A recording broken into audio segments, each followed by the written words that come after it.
રાજકોટમાં Raiya telephone exchange નજીક પત્નીની હત્યા કરનાર પતિને પોલીસ દ્વારા ઝડપી પાડવામાં આવ્યો। પત્નીના કોઈ અન્ય વ્યક્તિ સાથે અનૈતિક સંબંધ હોવાની શંકા રાખીને પતિએ આ લોહિયાળ કૃત્ય આચર્યું હતું।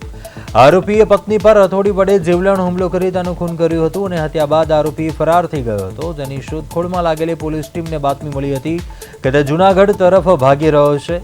આ બાતમીને આધારે પોલીસે વંથલી ટોલનાકા પાસેથી આરોપીને દબોચી લીધો।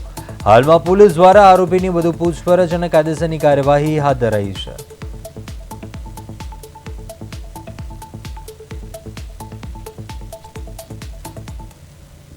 સ્થળેથી જ આરોપી ફરાર થઈ ગયેલો હતો।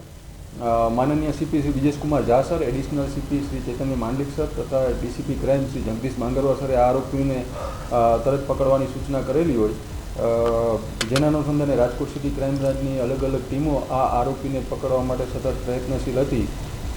ત્યારબાદ ટેકનિકલ સર્વેલન્સ તથા હ્યુમન ઇન્ટેલિજન્સની મદદથી આ આરોપીને જૂનાગઢના વંથલી ટોલ નાકા પાસેથી પકડવામાં